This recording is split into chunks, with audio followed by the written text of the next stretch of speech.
สบายดีพ่อแม่พี่น้องมื้อนี้บ่าวเอกสิไปต่อไก่นะบ่าวเอกเนาะหลังจากเปิดฤดูกาลเก็บเกี่ยวแล้วก็เนาะไก่โตมานเนาะไก่เฮาเนาะสิมานหรือบ่เนาะบ่าวเอกถือว่าปีนี้หากเข้าป่ามื้อมิดปีนี้เนาะบ่าวเอกสิไปลองต่อไก่เบิ่งเนาะสิมานอยู่บ่มื้อนี้เนาะติดตามไปนำกันเด้อพี่น้องเด้อ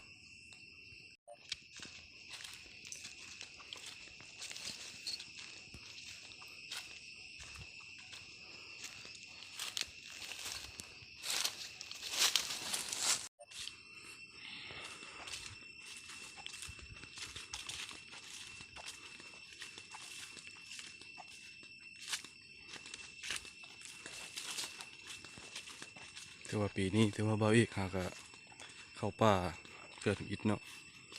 หลังจากจบฤดูกาลเก็บเกี่ยวแล้วก็มาตามวิถีชีวิตบ่าวเอกต่อไก่เนาะ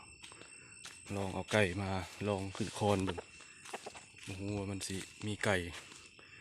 ป่าขันหรือบ่เนาะว่าพวกเขาหากเก็บเกี่ยวแล้ว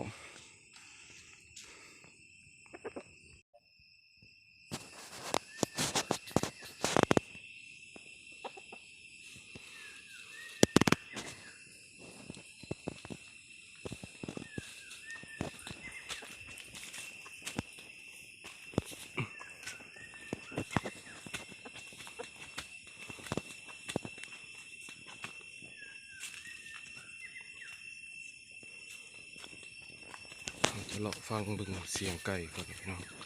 สิมีเสียงไก่ป่าขันหรือบ่ไปเลาะเบิ่งก่อนอันนี้มันเป็นสวนเนาะพี่น้องเนาะ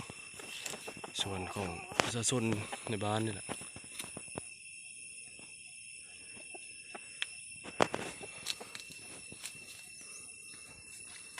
นี่บ่าวเอกจะต่อลองเบิ่งจาก2 คอนว่าเพราะว่ามันหากฮอดฤดูใหม่เนาะฤดูกาลใหม่มันสิมีไก่ป่าขันหรือบ่มาลองเบิ่งมื้อนี้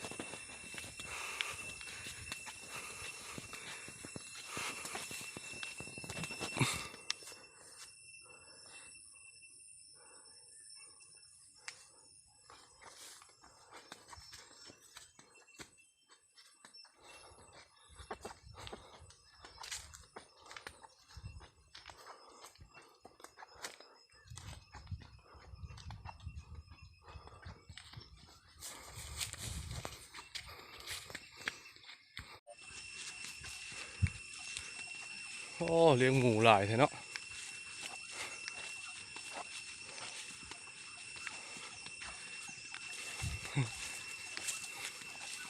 คักแลนอนไปเลยบ่นี่มึงยินเสียงไก่ขันเนาะ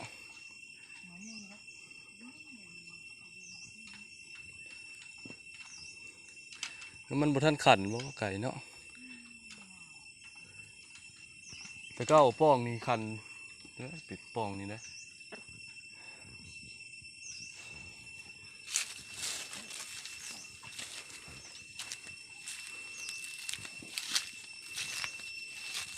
นี่ถือว่าปลาส้นน้องพี่น้องจะเอามาเลี้ยงเบ้เลี้ยงอย่างอยู่สวนเขาเจ้าสวนมัน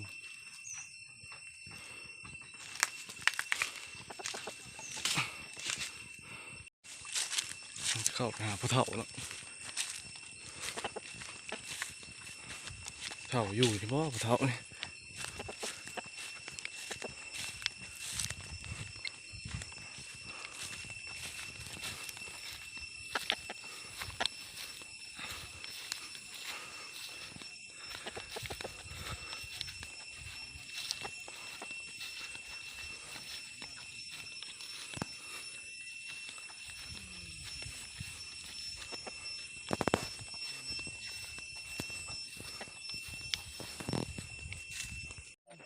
เชื่อก็เชื่อดิ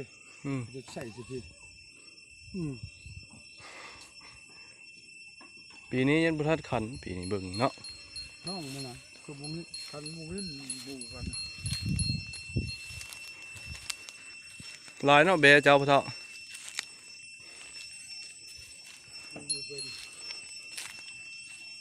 เท่าเพิ่นบ่อยากได้ยินปานใดหมูก็บ่อยากดีละ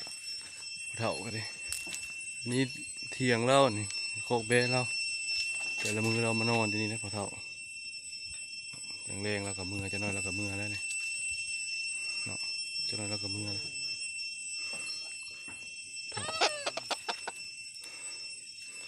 เราเอกสิลองหาบนเหมาะๆเบิ่งก่อนจะคอนหนึง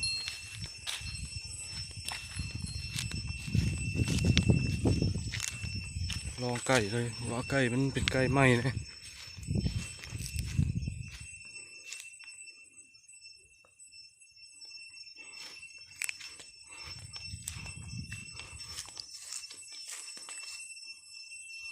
เท่ามือแล้วพอเท่า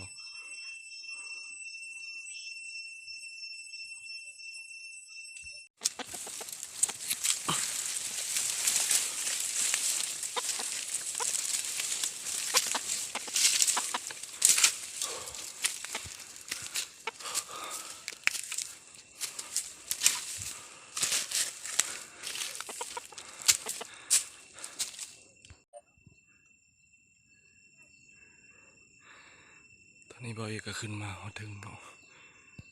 เขาสิต่อลองเบิ่งต่ออยู่จ่ายภูเลยพี่น้องนะติดตามกันสิมีไก่หรือบ่เนาะ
คือว่า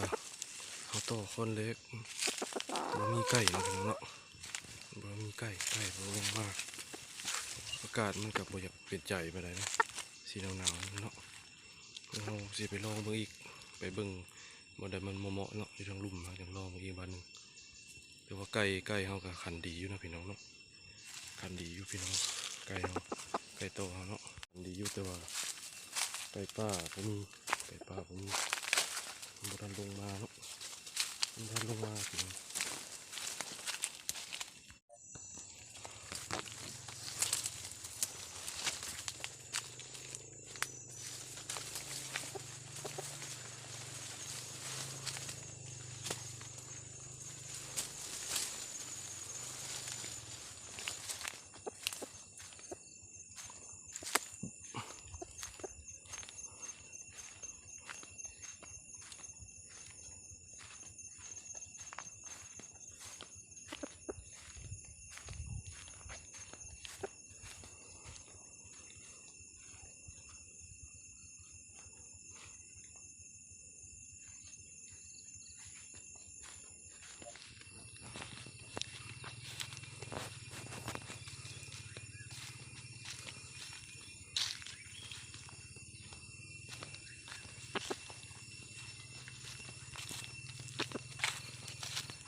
รือว่าต่อไก่มื้อนี้ก็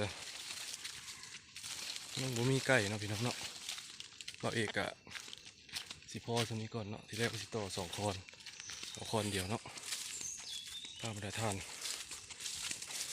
ติดตามช่องของบ่าวเอกลูกสาวนาเด้อพี่น้องเด้อเนาะบ่าวเอกสิพาไปเลาะทางใดต่อติดตามไปนำกันนะพี่น้องติดตามให้กำลังใจบ่าวเอกเด้อ